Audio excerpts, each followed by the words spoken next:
네, 이슈 분석 시간입니다. 오늘 이슈 분석은요, 첫 번째 이슈는요, 일본 언론이 북한 거래소 해킹 피해 발생했다는, 북한이 거래소로 해킹해서 피해가 발생했다는 그런 그 보도를 좀, 첫 번째 이슈로 좀 다뤄보려고 합니다.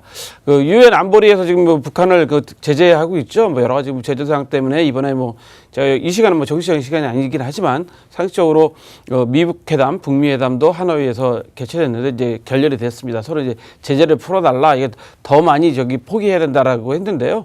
유엔 안보리 제재에 관련된 공개될 보고서가 사전에 입수해서 일본의 니혼게자의 신문이라는 데서 보도를 했는데요. 어떤 내용을 이제 보도를 했냐를 먼저 살펴보면 북한이 외화 획득 주요 수단으로 사이버 공격을 하고 있다. 그러니까 지금 현재 북한이 계속 경제 지지를 당하고 있기 때문에 사이버 외화를 획득하기 위해서는 지금 사이버 공격을 계속 하고 있다. 이제 북한은 현재 수출 같은 거 거의 막혀 있는 상태이기 때문에 이번에도 아마 경제 지지를 상당히 좀 풀어달라. 이렇게 얘기했는데 잘 안 된 것 같습니다. 그래서 이 보고서의 잠깐 내용을 이 보도한 내용을 보면 2017년 1월부터 2018년 9월까지 최소한 아시아에 있는 암호화폐 거래소 5군데를 공격했다. 5군데라고 말씀드리면 우리 한국도 되겠고 일본도 되겠죠.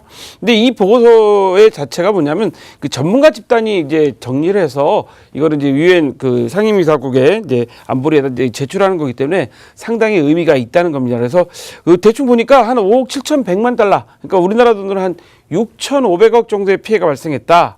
근데 어떤 사건들이 있었냐 보니까 2018년 1월에 일본에서 일본 코인체크 해킹 사건, 그때 한 580억 엔이 유출됐다고 그러죠. 거의 6천억이 넘는 금액이 됐고요. 또 2016년에 2017년 얘기는 아닌데 2016년에 우리나라 인터파크에 1,000만 명 개인정보 해킹됐는데 이 당시에는 해커들이 270만 달러를 요구했다고 합니다. 이거 다 알려진 사실이지만 이것도 우리나라 정보가 북한의 해킹으로 확인됐다고 이야기했습니다. 현재 북한에서 2018년에만 약 한 2천만 달러, 한 200억 되겠죠? 이상, 부정한 송금 거래 절차를 지금 밟고 있다고 하는데요. 이 중요한 거를 왜 이 말씀을 드리냐면 북한뿐만 아니라 사실 모든 나라들이 지금 IT, 사이버 전쟁을 지금 벌이고 있지 않습니까? 그럼 해커는 북한만 있는 게 아니라 전 세계에서 다 있으니까요. 모든 곳에서 지금 북한에 이제 하고 있는데 북한이 특히 IT 기술 수준이 높다고 하잖아요. 그런 얘기 많이 들으셨잖아요. 그래서 그러다 보니까 북한에서 이 외화가 없다 보니까 자꾸 해킹으로 해서 거래소들을 공격하는 사례가 있다. 따라서 거래소, 저희도 문제가 계속 나왔지만 거래소들을 보안 문제에 대해서 상당히 심각한 수준으로 좀 봐야 될 것 같습니다. 사실 이런 보안 문제, 사이버 전쟁 문제는 우리만 얘기하고 북한만 문제가 있는 게 아니라 미국이 지금 현재 중국하고도 5G 화이 장비 쓰지 말아라. 여기에 무슨 심어져 있는 거 아니냐. 이런 의심도 보내면서 막 공격하고 있지 않습니까? 그렇기 때문에 앞으로는 이 사이버 전쟁이 어디까지 갈지 모르기 때문에 여러분들이 거래소를 선택하실 때도 신중하셔야 되겠다는 생각에서 오늘 첫 번째 이슈로 삼아봤습니다. 자, 오늘 두 번째 이슈는요.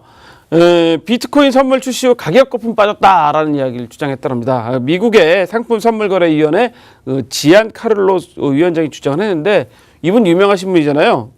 일명 크립토 데디, 그러니까 암호화폐 아버지 이런 별명을 갖고 계신 분인데 상당히 긍정적으로 말씀하시는 분입니다. 근데 이분이 최근에 미션에서 이 말씀을 하셨다고 하는데요.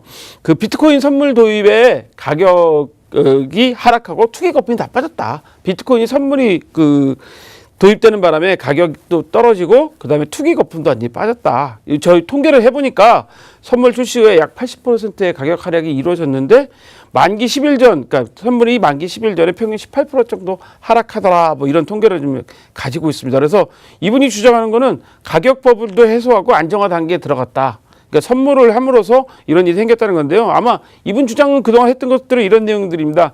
2008년도에도 블록체인 활용했으면 금융위기가 오지 않았을 거고 대처했을 거다. 암호화폐가 기축통화는 되지 못해도 사라지지 않을 것이다. 이런 것도 주장하셨고요. 미국은 선진국가로서 비트코인 파생 상품 시장 빨리 구축해야 된다. 이런 걸 주장하셨다고 합니다.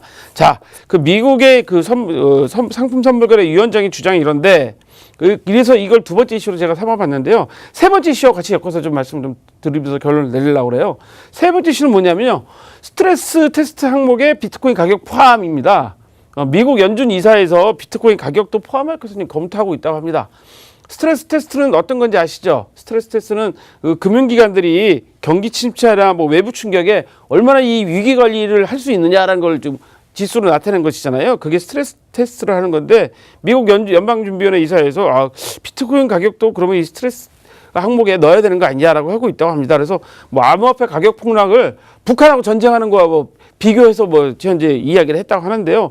뭐 이런 스트레스 테스트의 외부 충격은 뭐 다양한 핵심적인 시나리오가 있기 때문에 추가될 예정이라고 하는데 뭐 금융기관의 이 참여의 가능성에 대해서 많기 때문에 지금 현재 미국은 2019년에 기관들이 참여한다고 하지 않습니까? 따라서 다양한 가능성에 대해 포석한 거기 때문에 앞으로 저희 미국 같은 경우 이게 상품 선물거래위원장이 주장을 하고 있고 또 미국 연준에서도 비트코인 가격도 스트레스 테스트에 포함시킨다. 그러면 결국 미국은 긍정적으로 보고 있다라는 상황이기 때문에 오늘 두 번째, 세 번째 이슈를 같이 섞어서 여러분께 말씀드렸습니다.